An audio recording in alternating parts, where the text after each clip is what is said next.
Welcome to finance YouTube channel. So అంతకుముందు వీడియోలో part 1 part 2 what is stock market and what is investing, what is trading అనేది basic నుంచి start చేశాను. అందరూ చెప్పే విధంగా కాకుండా బేసిక్ నుంచి స్టార్ట్ చేశాను. సో స్టాక్ మార్కెట్లో బిగిన్ అయ్యే ముందు ఒక బేసిక్ ఐడియా తెచ్చుకొని ఫస్ట్ అకౌంట్స్ అనేవి ఓపెన్ చేయాలి. కొన్ని అకౌంట్స్ చాలా ఇంపార్టెంట్ అనమాట. ఫస్ట్ అకౌంట్స్ ఓపెన్ చేసే ముందు మనం ఫస్ట్ గుర్తుపెట్టుకొని ఒక ఇన్సూరెన్స్ అనేది కంపల్సరీగా తీసుకోవాలి. ఒక టర్మ్ ఇన్సూరెన్స్ అండ్ ఒక health insurance. Okay, term insurance అందరూ బేసిక్గా మినిమం 1 crore ఆర్ అబౌవ్ తీసుకుంటారు మన ఎర్నింగ్ క్యాపబిలిటీ బట్టి. టర్మ్ ఇన్సూరెన్స్ ఎందుకు తీసుకుంటామంటే మనం ఒకవేళ చనిపోతే మన ఫ్యామిలీకి అమౌంట్ వస్తాయి, మనం చనిపోతే రాదు. ఓకే, మళ్ళీ దీనిలో కొన్ని ప్లాన్స్ కూడా ఉన్నాయి.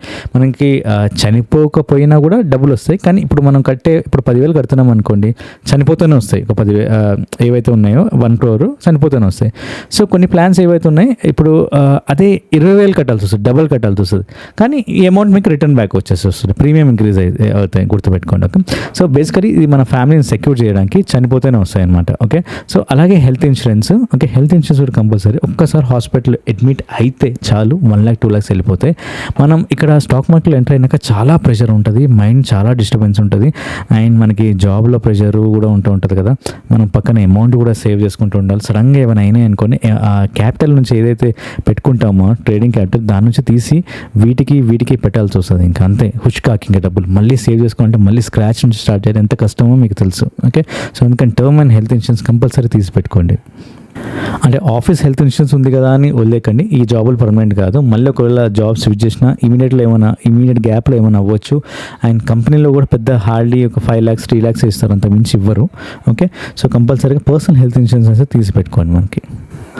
సో ఇక్కడ మనకి ఫస్ట్ ఇన్సూరెన్స్ తీసుకున్నాం కదా. నెక్స్ట్ చాలా ఇంపార్టెంట్ అకౌంట్ డీమ్యాట్ అకౌంట్. మన బ్యాంక్లో అమౌంట్ ఎలా సేవ్ చేస్తామో, ఎలా అమౌంట్ స్టోర్ చేసుకుంటామో, సో అలాగే మనకి స్టాక్స్ వచ్చేసరికి ఒక ప్లేస్ కావాలి కదా మనం బై సెల్ చేయడానికి, స్టోర్ చేసుకోవడానికి, అదే డీమ్యాట్ అకౌంట్. ఓకే, సో ఇక్కడే మనం ట్రేడింగ్ చేస్తాం, ఇక్కడ ఇన్వెస్టింగ్ చేస్తాం, ఇక్కడ మన స్టాక్స్ అనేవి స్టోర్ అయి ఉంటాయి మనకి. ఓకే, సో దీంట్లో 2 రకాల బ్రోకర్స్ ఉంటారు మనకి డీమ్యాట్ అకౌంట్లో.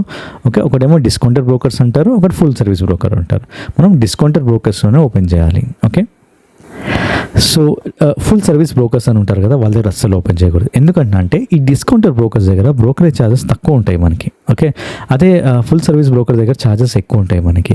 ఈ డిస్కౌంటెడ్ బ్రోకర్స్ దగ్గర మనకి యూజర్ ఇంటర్ఫేస్ కానీ, చార్ట్స్ కానీ, యాప్స్ కానీ, బై సెల్ ఆర్డర్స్ కానీ చాలా ఫాస్ట్గా ఉంటాయి. అదే ఫుల్ సర్వీస్ బ్రోకర్ దగ్గర చాలా స్లోగా ఉంటాయి, యాప్స్ చాలా గ్లిచెస్ వస్తాయి. ఈ డిస్కౌంటెడ్ బ్రోకర్స్లోనే అప్పుడప్పుడు గ్లిచెస్ వస్తాయి. ఇంకా ఊహించుకొని ఫుల్ సర్వీస్ బ్రోకర్ ఓపెన్ చేస్తే ఎంత ఇష్యూస్ ఉంటాయి మనకి. సో ఇవి బాగా ఇబ్బంది పెట్టే విషయాలు మనకి. అందుకే డిస్కౌంటెడ్ బ్రోకర్స్లోనే వెళ్ళిపోయింది, చాలా ఈజీగా ఉంటుంది ప్రాసెస్ అనమాట. డిస్కౌంటెడ్ బ్రోకర్స్లో ఎగ్జాంపుల్స్ ఎవరున్నారంటే మనకి జెరోదా ఉంది, గ్రో ఉంది, డన్ ఉంది, ఏంజల్ బ్రోకింగ్. ఇవి యాప్స్ అనమాట మనకి ఓపెన్ చేయడానికి. మొబైల్లో ఓపెన్ చేయొచ్చు, ఆన్లైన్లో కూడా, వెబ్లో, కంప్యూటర్లో కూడా ఓపెన్ చేయొచ్చు. ఏవైతే ఫుల్ సర్వీస్ బ్రోకర్స్కి కొన్ని ఎగ్జాంపుల్ ఇస్తాను, ఇవి అస్సలు ఓపెన్ చేయొద్దు. ఇప్పుడు ఐసిఐసిఐ అని ఉంటుంది కదా, అంటే బ్యాంక్ తరఫున ఉంటాయి కొన్ని. Okay, or Sharekhan or HDFC, Kotak, ఇట్లా ఏవైతే ఉంటాయో ఇవి అస్సలు ఓపెన్ చేయకండి, చాలా స్లోగా ఉంటాయి యాప్స్ కానీ, సర్వీసెస్ కానీ, సపోర్ట్ కానీ మెయిన్గా. నెక్స్ట్ వచ్చేసరికి ఇంకో డిమాట్ అకౌంట్ కావాలి. ఇది డమ్మీ డిమాట్ అకౌంట్ అంటారు, లేదా వర్చువల్ ట్రేడింగ్ అకౌంట్ అంటారు. సో దీంట్లో 2 యాప్స్ పర్ఫెక్ట్గా ఉన్నాయి. నియోటా, ఫ్రంట్ పేజ్. ఇవి ప్రీమియం ఛార్జ్ చేస్తాయి, మంత్లీ ఇంత ఛార్జెస్ తీసుకుంటూ ఉంటాయి. ఇప్పుడు మనం బై సేల్ చేయాలంటే అది ఇన్వెస్ట్మెంట్ కానీ ట్రేడింగ్ కానీ ఇక్కడ డిమాట్ అకౌంట్లోకి వెళ్తాం. అదే మనం శాంపుల్గా ఆర్ ప్రాక్టీస్గా టెస్ట్గా చేయాలి, రియల్ మనీ పెట్టకుండా చేయాలి అంటే డమ్మీ డిమాట్ అకౌంట్కి వెళ్తాం. Okay, or virtual trading account అని అంటారు. నియోటా, ఫ్రంట్ పేజ్, ఈ 2 యాప్స్ ఓపెన్ చేయండి. పర్ మంత్ ఎంతో కొంత ఛార్జెస్ తీసుకుంటారు, అది పెద్ద ప్రాబ్లం కాదు, కట్టేయండి. ఎందుకంటే ఫ్యూచర్లో మనం సంపాదించే డబ్బులో పెద్ద మ్యాటర్ కాదు. డిమాట్ అకౌంట్స్ ఓపెన్ చేసే ముందుగా కొన్నిసార్లు ఫ్రీ ఛార్జెస్గా ఓపెన్ చేస్తారు. ఓన్లీ మనకి ఆర్డర్ పంచ్ అయినప్పుడు, బై చేసినప్పుడు, సెల్ చేసినప్పుడు ఛార్జెస్ అనేవి వెళ్ళిపోతూ ఉంటాయి మనకి. ఓకే, సో అదొకటి. ఇన్సూరెన్స్ అయితే మీరు ఎట్లాగో ప్రీమియమ్స్ అన్ని కట్టాల్సిందే. సో నెక్స్ట్ ఇంకో అకౌంట్ ఓపెన్ చేయాలి, చార్ట్స్ ప్లాట్ఫామ్ అనమాట. ఈ చార్ట్స్ ప్లాట్ఫామ్లో మనకి చార్ట్స్ చూసే మనం ట్రేడ్ చేస్తూ ఉంటాం. కొంచెం మనం ప్రొఫెషనల్గా చేయాలి అంటే ఇప్పుడు ఈ ఏదైతే బ్రోకర్స్ ఉన్నాయి పైన ఈ డిమాట్ అకౌంట్లో, దీంతో పాటు చార్ట్స్ ఇస్తారు ఫ్రీగా. ఓకే, ఇది just software to buy and sell. వీళ్ళిచ్చే చార్ట్స్ ఇదంతా ప్రొఫెషనల్గా ఉంటుంది అనమాట.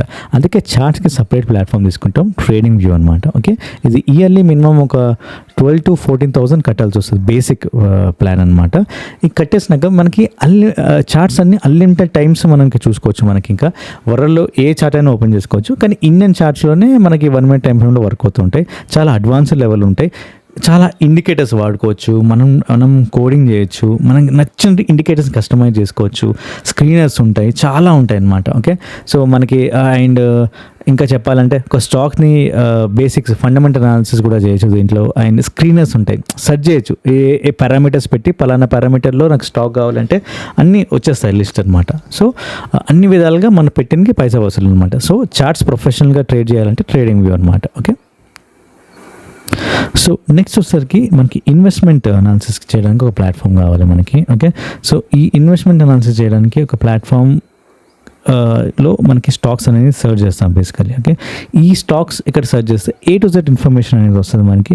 ఈ A to Z ఇన్ఫర్మేషన్లో అసలు కంపెనీ ఏం చేస్తుంది, వీళ్ళ కాంపిటీషన్ ఎవరు, వీళ్ళు ఏ ప్రోడక్ట్స్ అమ్ముతారు మార్కెట్లో, వీళ్ళ మార్కెట్ క్యాపిటలైజేషన్ ఏంటి, వీళ్ళ ఫినాన్షియల్స్ ఏంటి.